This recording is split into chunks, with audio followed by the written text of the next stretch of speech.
Hello, everyone, from the Matt Morris Digital Studio here in Fresno, California. This is the Beem and Dean Show, episode 91 on this February 16th. With the sports director of KSEE24 and CBS47, Scott Bemis. I am Dean Schiro.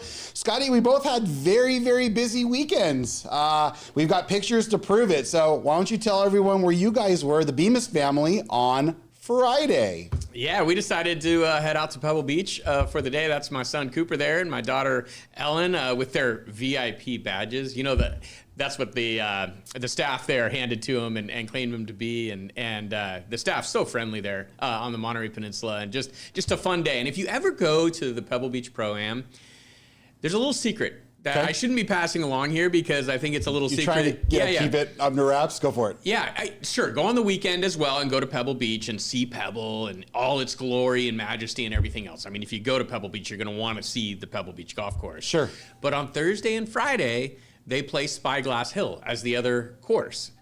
And because most of the people go to Pebble Beach, there are not that many people at Spyglass Hill, and it feels like you're very intimately associated with the golfers. I mean, it's not crowded at all, and you've got the top players in the world. I mean, we had Scotty Scheffler on the course. Yep, here he is. We were following Ricky Fowler for the day. That's my son's favorite golfer. There's my son right there getting an autograph from Scotty right after the round. And how about getting a high five from Ricky Fowler right there? There he is. High five from Ricky. Ricky was playing great while we were following him, so we felt like we were kind of a good luck charm out there. But Mr. Batia, who was the leader after the second round, and a bunch of the golfers who were in contention happened to be at Spyglass Hill on Friday, which is where we were, and it just made for a lot of fun. It's just Spyglass Hill also has 3 or 4 ocean holes to start the round. Then it kind of becomes more inland. There's a lot of people who claim Spyglass Hill might even be, or they might enjoy the course sometimes more than Pebble, just because the wind can play such a big factor at Pebble Beach. The views are unbelievable at Pebble Beach. You're not going to beat it, right? But just a little secret: if you ever go on Thursday and Friday, and you can be out there on Thursday and Friday, go to Spyglass Hill, and it'll be almost like you're part of the golfer's family as you're walking around with them, because it's really an intimate experience. Because there's just not that many people following them, and you're like, wow, this is pretty crazy here. Like, I feel like I'm just in Scotty Scheffler's family or Ricky Fowler's, group here. And it's just a little secret, and it makes for a blast. And what a great tournament, though, it was. It turned out to be. Yeah, I want to point out a couple things here. I want to point out the lady with the phone in the far here. That's Susan Bemis right there, courtesy Susan Bemis. The kids actually ended up on Golf Channel. I couldn't get the video downloaded in time, but the kids ended up on Golf Channel with this exact shot of Scotty signing Coop's badge, and then Ellie's right next to Coop. So that's one more little cool. tip. Yeah, go for it. Speaking of Susan Bemis. Yeah. Don't call in sick if you're going to do it, because she took an official personal day. Okay. Now, we did take the kids out of school. It's kind of like our little treat for getting good grades and doing all this stuff. But yeah, she took an official PTO day, which was good because, of course, we're there 5 minutes. And we're watching Billy Horschel and Max Grazerman putt out on the 8th hole at Spyglass. And who walks up? The area superintendent of the Clovis Unified School District, who knows Susan, and they start cracking up. He was working security detail for Ron DeSantis, who was one of the celebrities in the group with who was playing with Horschel. How cool is that? I do have a question on this because I've never been to Spyglass for the event. I've been to Pebble. Do they still park you at Fort Ord and then you shuttle to Spyglass, or is it different? Yeah, you go to the main area where you would get off to enter Pebble Beach, and then you just stay on a shuttle or get on another quick little shuttle, and they just shuttle you up to Spyglass, which is not that far. I was just Pebble wondering Beach. on that because I've been to Pebble several times, but I'd never done the Spyglass part. So yeah, and it looks like there's a ton of people here, but there's really not that many, and so the players are very encouraged to come over and sign and interact with the people, because it's not 500 people waiting for him. It's probably 25 to 30 kids, and 25 to 30 adults with cameras. So they don't mind. They're like, okay, I can sign for 25 kids. And these golfers are so engaging, and they're so gracious. Pretty much every one of them came over and signed after the round. Very cool. That's very, very cool. All right, so where were the Shiros on Saturday night? We were in McFarland. Congratulations to the San Joaquin Memorial boys soccer team, who upset the number 2 seed McFarland Cougars on Saturday night. 0-0, went to penalties. ended up beating the number 2 seed 5-4 in penalties. So there's Congrats. Joey. And one of the best soccer players here in the Valley on the right, that's Rodrigo Perez Mejia. A lot of people don't know the name, but they will soon. And then where do you go for a nice Valentine's dinner on Saturday night after a big game like this? You take 10 people to In-N-Out. Of course. So the Bemises and the Perez Mejias, we end up celebrating at the Delano In-N-Out, a little shot. It was nice of the guy to get a shot of us. So we had a blast. And now we are going to end up in Lemoore on Wednesday night. So we got a game against the Tigers. So kudos to the Memorial boys. So, all right. Congratulations. That's how about awesome. that? Pretty cool, huh? 15 seed upsetting a 2. Yeah. So in Division 4. So, all right. So we have a new leader in the clubhouse. Mr. Bemis has retaken the lead. We'll go over that in a little while. He had a nice play that he gave on Twitter on Saturday to put him over the hump. And the Olympic competition continues. U.S. has kind of stalled out a little bit since getting a little bit of traction late last week. Kind of still on that 14 medal, 17, I think it is, something like that. Yeah. We're kind of stuck there right now. So any thoughts really quick before we get coming in hot on the Olympics? I just enjoy watching the Olympics. We talked about it before. It's on late at night. You know, if you want to watch it live, there's the skiing and the moguls, and I love all that stuff. I mean, I'm a big fan of the skiing, the snowboarding, the half pipe, all that stuff. I'm here for, and I love the other stuff too. I mean, I'll definitely get into the figure skating and all that stuff. The only problem with watching the figure skating in the prime time is that I usually know the result beforehand. But sometimes I usually watch anyways. Sometimes I watch anyways just to see how it played out. Plus, not just that, Scotty, you get more detail. Because, like, when you're here at work and you see it, like, I'll give a perfect example, was the Malinan situation. I saw it kind of in passing, but I didn't get to watch it fully, like, what happened to the poor kid. So we're going to get into that right now, because it's time to come in hot.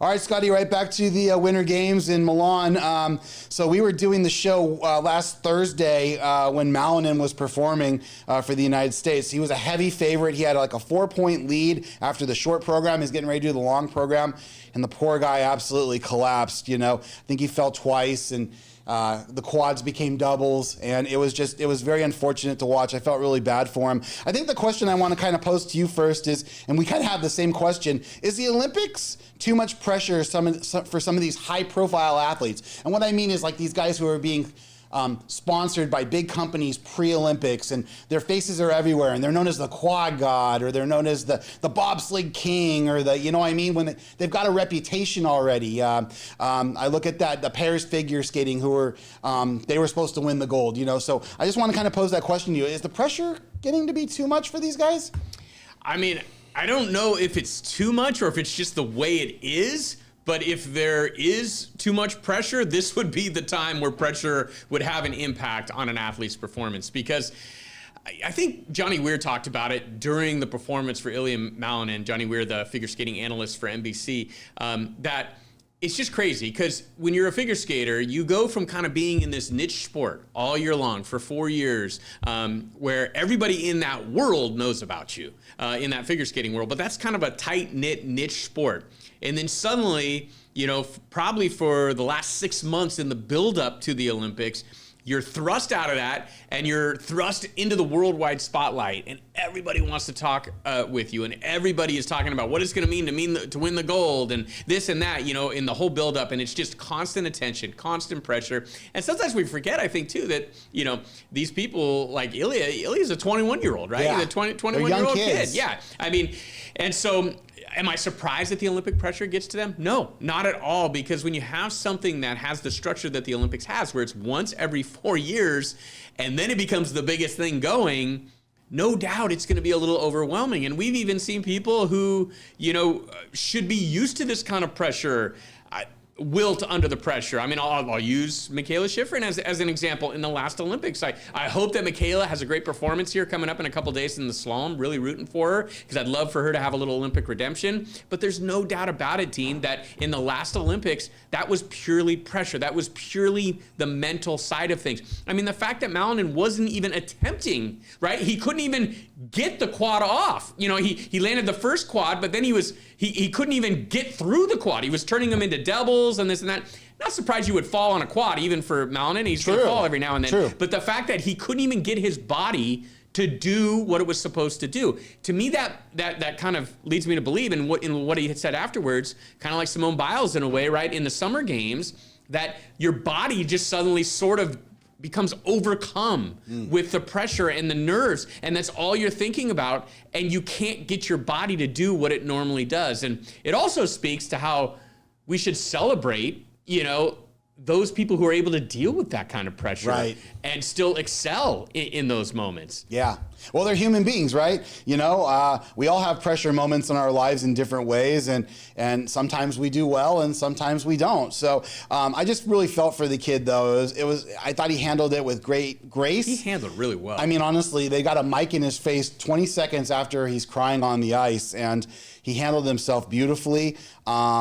Yeah, and honestly, the only question I got on this guy, it was his third routine. He had gotten through his first two routines, one for the team event and then one in the short program, with no issues whatsoever. It wasn't his first time on the ice. So it was like the final time on the ice for him. So could that possibly make a difference too? Just the fact that, you've got a 4-point lead, you're last to go or whatever. And then the kid from Kazakhstan sitting in the chair, happy to medal, and then all of a sudden he's a gold medalist, right? Yeah, it was crazy. And, I would think, Dean, actually, that it would actually serve to benefit you that you actually get on the ice. Because I remember in the old days, right, they didn't have that team competition in figure skating where you actually got to get out there, do a couple routines, early in the Olympics. And I thought that would help. Me too. I was really shocked. Kind of get over the nerves initially of just being out there. I always thought about that when, it's 4 years and then suddenly it's just boom, you're out there for two programs, one that lasts maybe 4 or 5 minutes, another one that lasts, 8 or 9 or something like that. Right. And that's basically what you've been working for, kind of like the 100 meters dash, right? Where you work for 4 years, basically for 10 seconds. Right. And, or in some of these tricks, sports, right? Where you get one shot at it, going down. Sometimes I don't think it should be in figure skating. I think you should just get the one shot. But some of these other sports, right, where they, I like how the half pipe gives you 3 runs at it. To bobsled, luge, skeleton. Like in the half pipes case, you can kind of get a run down, get something on the board, and then maybe go for the stuff that is kind of, what do they say, kind of transcending the sport or pushing the sport forward, trying to land a trick maybe for the first time in competition. Points, landing up a good point score to get your base and then now go for it after that, right? But anyway, the Olympics have been great so far. Let's get to the Olympic hockey tournament because you and I kind of had an interesting conversation about this. So does the format for the Olympic tournament need to be adjusted? I know this. You have a good opinion on this. So, well, my guess is that they have this format in this way to try to accommodate the NHL as best they can because they want NHL players in the Olympics for obvious reasons. The Olympic hockey has a lot of attention on it. It's going to be well watched here coming up, no doubt about it, as we get to the medal rounds. U.S. and Canada and Sweden and Finland and all those teams that are have a bunch of NHL players on them. It's going to be great here coming up.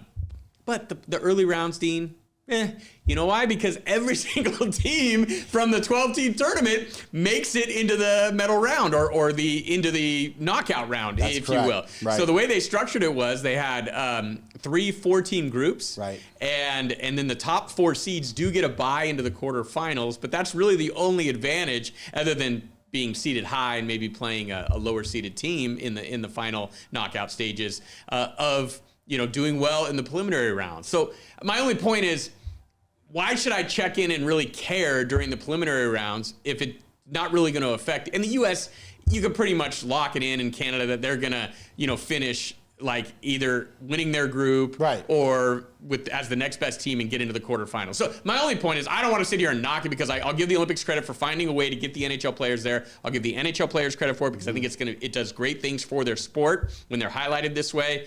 But this preliminary round, they've got to change That's my question to you, Scotty. Should we have just eliminated 4 teams going in and just do quarters at this point? Is that kind of your recommendation there then? I actually would 12 to 8? I actually would like to see it where you play a few more preliminary round games. Maybe you have 2 groups, and the winner of each group gets automatically advanced to the semifinals. And I would like to see maybe 6 teams, right? And so two other, and that way half the teams are getting eliminated. So it makes those like preliminary round games, and you're playing more preliminary round games. So one loss isn't exactly going to take you out of it. Right. But I just like to see more of I guess, a reward for, it's kind of like with college football in the regular season. Right. I like to see you rewarded for that regular season in some way. Okay. I wish college basketball did that more. I wish there was some way that being a conference champion or, a top 4 seed in a way rewarded you, other than just getting the top seed. Maybe you get a bye or two, in the NCAA tournament, something like that. Are you a little surprised that the competition maybe is not a little bit more stiff for this hockey tournament? I feel like it's kind of U.S., Canada, and then kind of everybody else at this point. I mean, even Finland, Sweden, some of the Scandinavian countries have been a little disappointing. So are you a little surprised about that? I kind of been a little surprised. Finland's starting to pick it up a little bit. You could probably speak to this better because I haven't seen a ton. I've seen the highlights. I've read, the stories about the U.S. wins and this and that, and they've been pretty dominant, right, so far. But they're in a relatively easy group. They were in a very easy group, yes. I think, in a way, right, the fact that the tournament doesn't have Russia with the old school version of Russia, with all those countries combined into one. Right. I mean, they were obviously a dominant power, the whole 1980 Miracle on Ice. And now you have different teams that used to be a part of Russia, right, who are in this, I believe? Absolutely. Yeah. You've got a bunch of them. So I think that's really hurt. That's really hurt this tournament is eliminating all those Russian, former USSR, now they're branched out in different countries. Absolutely. So, but I know we'll see what happens. It's going to be interesting here. So, all right, let's get to the NBA All-Star Game. So basically they've changed the game now. It was internationals versus US. US versus the world, I think is how they branded it there in Los Angeles. So it kind of became USA versus USA. I don't know if you kind of saw. The internationals kind of skated out early. The format. Like it? Don't like it? Thoughts? I think it was improved. I will say it was improved. I did not watch a ton of this just because I tune in until I see the first possession where nobody plays defense, and then I change the channel. So I kind of checked in just to see what it looked like. Fair enough. And it sounded like the players were engaged, especially near the end of these little mini games, obviously. And then in the final. Was it the young U.S. team who ended up dominating, right? Yeah, I think it was the young one with Edwards, and Anthony Edwards was the MVP of the tournament. So Anthony Edwards was MVP. So and they blew him out.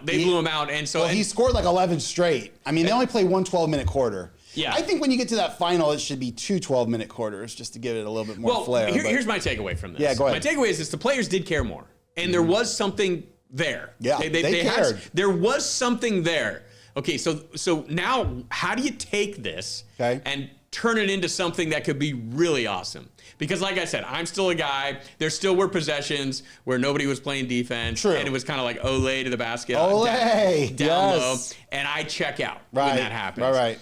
So to me, just take a page out of the playbook of hockey.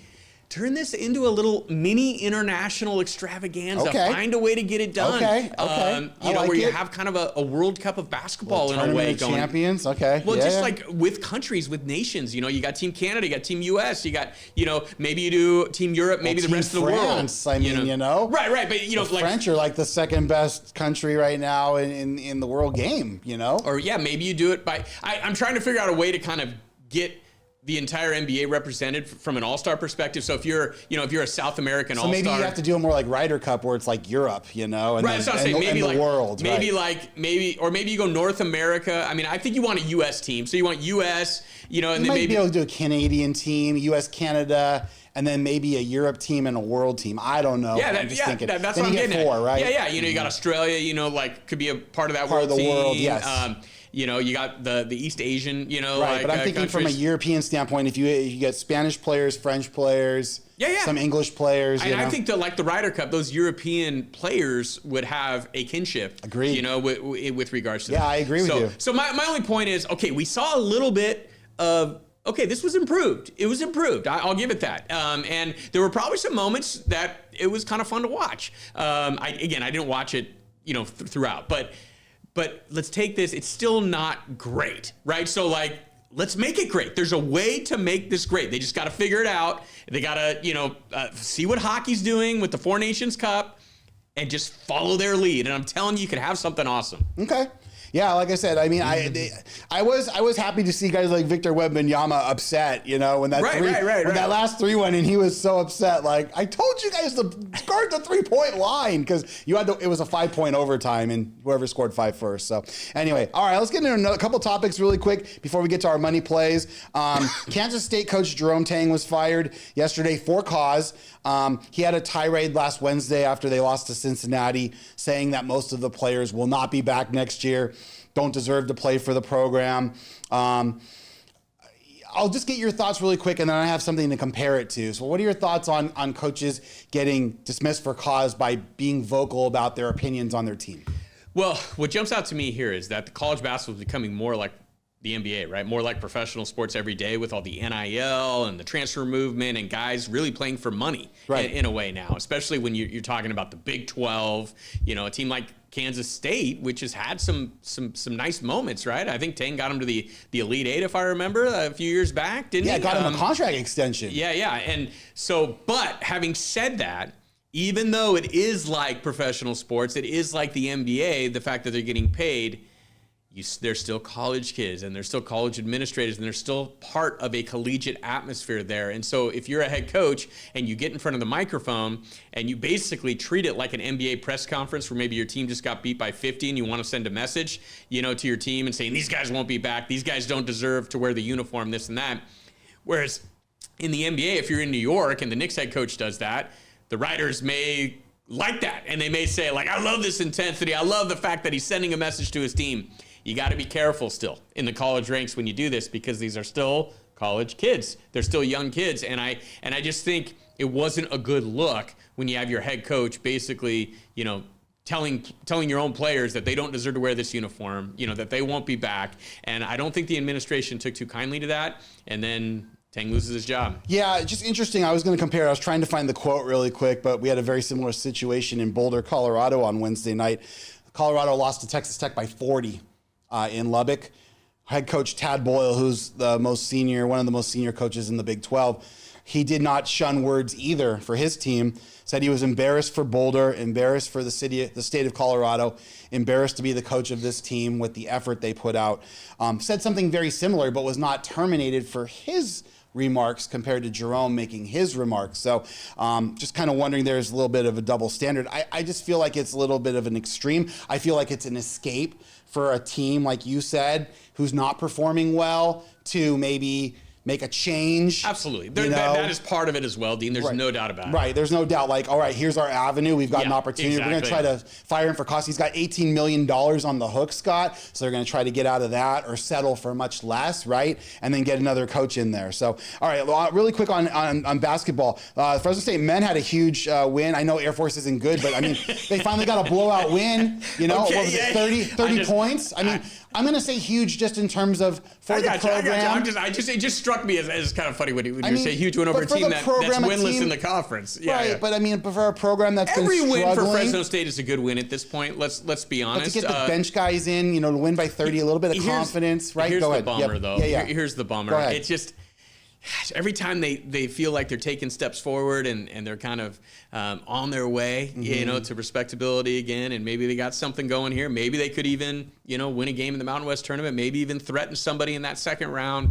Suddenly that injury bug strikes again, and there's just more rough news like around the program. I don't know if you saw, but DJ Douglas, who finally was back, kind of showing why he was the Horizon League Freshman of the Year. Oh, God. He refractured his knee, and apparently it was on like kind of a nondescript play against Utah State, so none of us noticed it. Oh, so it's in the Utah State game, not in the... Yeah, gotcha, okay. And so he's done for the year again. Oh, which man, is that's just unfortunate. Because he was a starter, he was coming on, can really shoot the basketball, hit a clutch 3 in that win over UNLV that tied it up in the final seconds. So he's done for the year. And then Jake Heidbreeder also got hurt against Utah State. So he didn't play against Air Force. And they still won by 30. He was looking very fragile on the bench there. Now, I will say they have a little bit more depth, it feels like, this year. There's going to be a couple guys who start playing who haven't been seeing a lot of time, and they're going to need to step up, a couple of the European guys. But But it's just frustrating. Hopefully, Highbreeder will be back. Sounds like he's going to miss Tuesday, maybe Saturday's game against New Mexico, which will be a big one at the State Mark Center. That's a big one, yeah. That's a big one. Hopefully, he'll be back for that. But it's a back issue, Dean, and you never know with those back issues. In terms of Fresno State, are you seeing enough progress to be encouraged, Scott?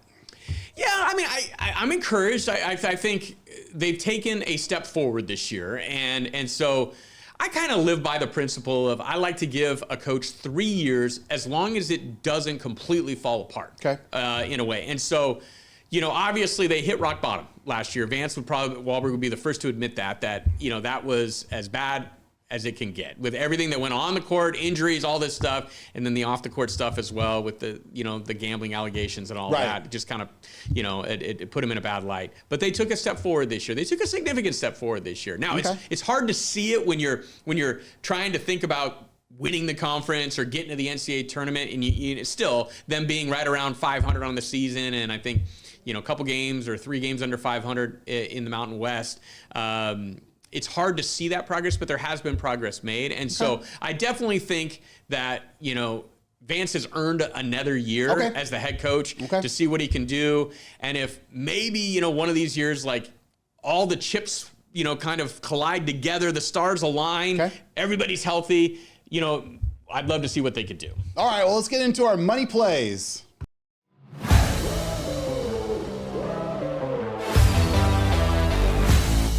All right, Scotty, money plays. We start with $1,000 in fictitious money. Whoever gets the most at the end of the month wins. And we have a new leader in the clubhouse. Why are none of my graphics showing up? All right, well, anyway, let's see. So, Scotty, we'll go to the paper here. So, nothing's showing. I don't know why it didn't stick, but let's go really quick to it. Scotty is at, finding it, $870.60. You hit 2 of them over the weekend. You hit Oregon State plus 14.5 at San Francisco and UCSB minus 1.5 at UC Riverside. Teaser there. And then you gave up a Twitter play on Saturday, Oregon minus 4.5 at home against Penn State. That one hit as well. Put you over in that 870 mark. So yeah, and keep in mind. Sometimes we've been taping these shows on Mondays and Thursdays, doing these shows. Monday's pretty hard, and there's not a lot of college basketball games on a Monday. There's a few, and so Tuesday and Wednesday it really picks up. And so I'm really kind of dialed in, at least in my own mind I am, with college basketball, watching a ton. And so keep an eye on my Twitter account, Bemis Online. I might give out an extra play for this contest on my Twitter account. That's what the Oregon one was on Saturday, and it ended up coming through for me. So yeah, it's nice when when you go 2 for 2. That's not a bad thing. I'm still down for the month, so I still got some work to do. All right, so we got some slalom. We're doing some slalom. Go for it. Just for entertainment purposes, Dean, right? And because I want to give out something on this show. And Houston and Iowa State's the big college basketball game tonight. And I just don't really know what to do with that game because Iowa State, I would lean them at home. I think it's like a 2-point spread in that game. I'll be interested to see if you have a play on that game. I do. But I always am nervous about wagering against Houston. Plus, I've got a Vegas play from when I drove through Nevada on Houston to win the Big 12, so I'll be rooting for the Cougars. I took for $25 since we don't have the graphic. Iowa State minus 2.5 at home at Hilton, coming off the big win against Kansas over the weekend. So I'll just give that one out. So that would be my lean as well. They've been so good at home. It's just always dangerous when you're picking against Houston. But so here's what I'm going with: Olympic slalom. I watched pretty much the whole giant slalom the other night, both in the prime time, watched a little bit late at night as well. And going to take a couple flyers here. I actually thought these two would be higher odds, overall, because I've seen them higher elsewhere. About a minute left. But on DraftKings, Sarah Hector there, 20-1. Lena Dewar, 20-1. Hector won the silver in the giant slalom. She won the gold in a previous Olympics, the last Olympics, in the giant slalom. She's not a slalom specialist, but you know what? Sometimes just momentum carries over in these events during an Olympics. So take her to win, take her to medal. And then Lena Dewar, if not for a bad gate near the bottom of the course the other night in the giant slalom, she would have won silver at worst. And she's a slalom specialist. And so I like her at 20-1 there, 4-1 to medal. All right, I got Switzerland plus 4.5 goals later today against Canada and women. Give me Germany minus 2.5 goals tomorrow against France. Give me Switzerland minus 3.5 goals against Italy. I got a little parlay of Czech Republic minus 2.5 goals and Sweden minus 2.5 goals against Denmark and Latvia, respectively. And I still have my pending on the United States winning it all in men's hockey. So, all right, we'll be back on Thursday. We'll have more information. We'll have all these lists posted. This will be, we'll get it all in. Thanks for watching. This has been the Beem and Dean Show.